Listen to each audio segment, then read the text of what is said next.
दोस्तों, मैं हूं नितेश कुमार गुप्ता और आज बात करेंगे हम लोग सेल्फ कंट्रोल किस तरीके से रिगेन किया जाता है। पहले तो हम समझेंगे कि सेल्फ कंट्रोल किस तरीके से डिस्टर्ब होता है हमारा, हम अपने सेल्फ कंट्रोल पे किस तरीके से अपना कंट्रोल अपने सेल्फ पे अपना कंट्रोल किस तरीके से लूज़ कर देते हैं और किस तरीके से फिर वो सेल्फ कंट्रोल रिगेन होता है हमारा। तो हमारी ज़िंदगी में बहुत सारी ऐसी घटनाएं होती है, ऐसी बातें होती है जिसके कारण से हम अपने ऊपर का सेल्फ कंट्रोल लूज कर देते हैं और उसको कानून की भाषा में कहा जाता है provocation, sudden provocation. Sudden provocation ये है कि सेक्शन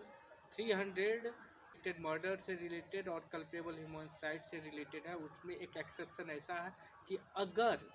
कोई भी मर्डर सेल्फ कंट्रोल पर सेल्फ कंट्रोल लूज होने से कोई ऐसा प्रवोक कोई उकसाया गया किसी को और उस कारण से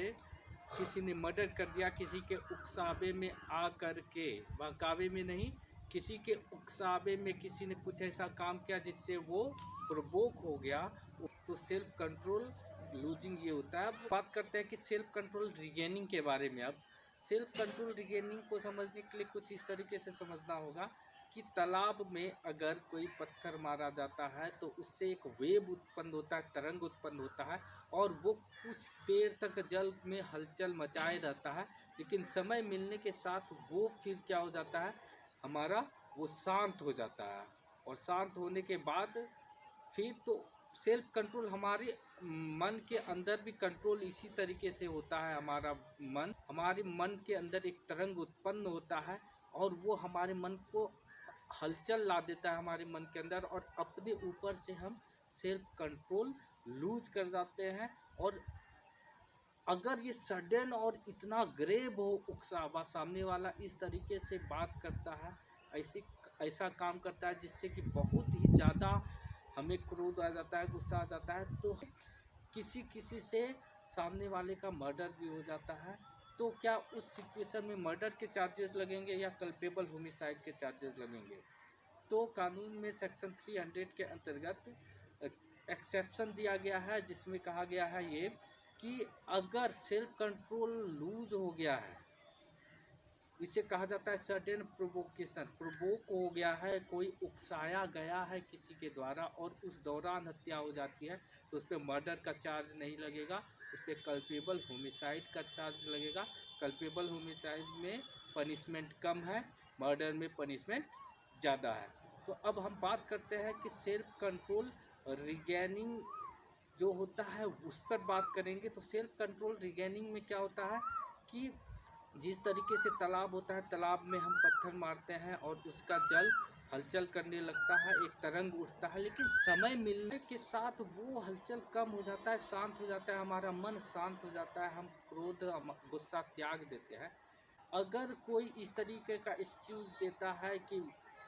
जो किसी ने बात किया था उसके 5 घंटे बाद भी, 7 घंटे बाद भी मैं गुस्से में ही था, वो मेरे सामने अगर बोल के चला गया और 5-7 घंटे के बाद भी अगर कोई व्यक्ति गुस्से में है, तो वो अब खुद जो है झूठ बोल रहा है। क्योंकि सेल्फ कंट्रोल रिगेनिंग होने के लिए, मन को शांत होने के लिए समय 2 से 3 घंटे बहुत ज़्यादा है, अगर वो अकेला व्यक्ति शांत है। एक बात ध्यान देने की है कि एक रूल होता है, एक पैटर्न होता है, प्रकृति का रूल है कि कोई चीज़ गर्म हो रहा है और वो अगर ठंडा होने के लिए छोड़ दिया जाए तो वो अचानक से रुक रुक के ठंडा नहीं होता है, एक समय लेता है, एक फिक्स टाइम लेता है और उस फिक्स टाइम के हिसाब से वो धीरे धीरे ठंडा हो जाता है। तो अगर कोई बोलेगा कि मेरे मन को शांत होने में 2 दिन लगे, तो वो खुद झूठ बोल रहा है, क्योंकि प्रैक्टिकली 3 से 4 घंटे का, 3 से 4 घंटे में कितना भी क्रोधित व्यक्ति होता है उसका मन शांत हो जाता है। तो उस सिचुएशन में मन शांत 3 से 4 घंटे बीतने के बाद भी अगर कोई इस तरीके का एक्शन लेता है कि सामने वाले का मर्डर हो जाता है, तो उसमें मर्डर चार्जेस लगेंगे। तो सडन प्रोवोकेशन एक प्रकार से एक्सेप्शंस तो है, लेकिन वो तभी है जब सडन और ग्रेव हो और टेम्पररी सेल्फ कंट्रोल लूज हुआ हो। ये ना कि जो है अभी किसी ने उकसाया और 10 घंटे के बाद हमने किसी का मर्डर कर दिया और कहा उसने मुझे इस तरीके का बात बोला था जिससे बहुत ज़्यादा गुस्सा आ गया था, तो उस सिचुएशन में कल्पेबल होमिसाइड का चार्ज नहीं लगेगा, मर्डर का चार्ज लगेगा और सज़ा ज़्यादा होगी। तो हम बात करते हैं कि 3-4 सिचुएशन हो सकते हैं जिसमें कि आप सडन प्रोवोकेशन का चार्ज लग सकता है और किस में नहीं लग सकता है। तो मान लीजिए कि कोई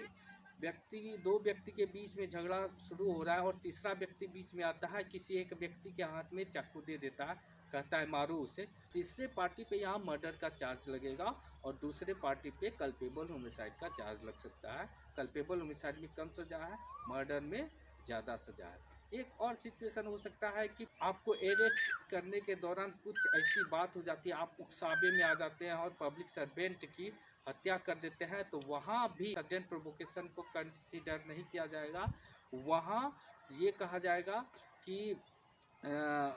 पब्लिक सर्वेंट की हत्या हुई है, यानी मर्डर का चार्ज लगेगा आप पे। और ऐसा भी सिचुएशन हो सकता है कि दो व्यक्ति के बीच में लड़ाई हो गई और सडन प्रोवोकेशन में आकर के, गुस्से में आकर के उसके बच्चे की हत्या कर दी, तो वहाँ पे भी सेक्शन 300 का एक्सेप्शन का फ़ायदा नहीं मिलेगा, हम पे मर्डर का चार्ज लगेगा। क्योंकि प्रोवोक जिसने किया था हमें, जिसने हमें उकसाया था,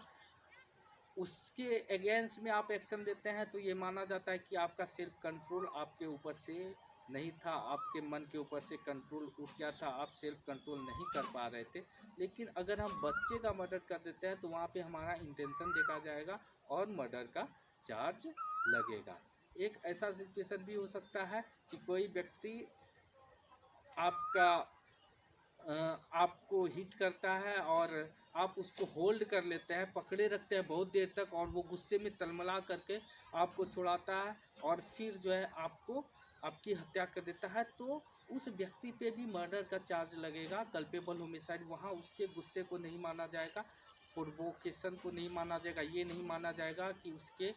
ऊपर अपना सेल्फ कंट्रोल नहीं था। ठीक है, तो दोस्तों मिलते हैं नेक्स्ट वीडियो में।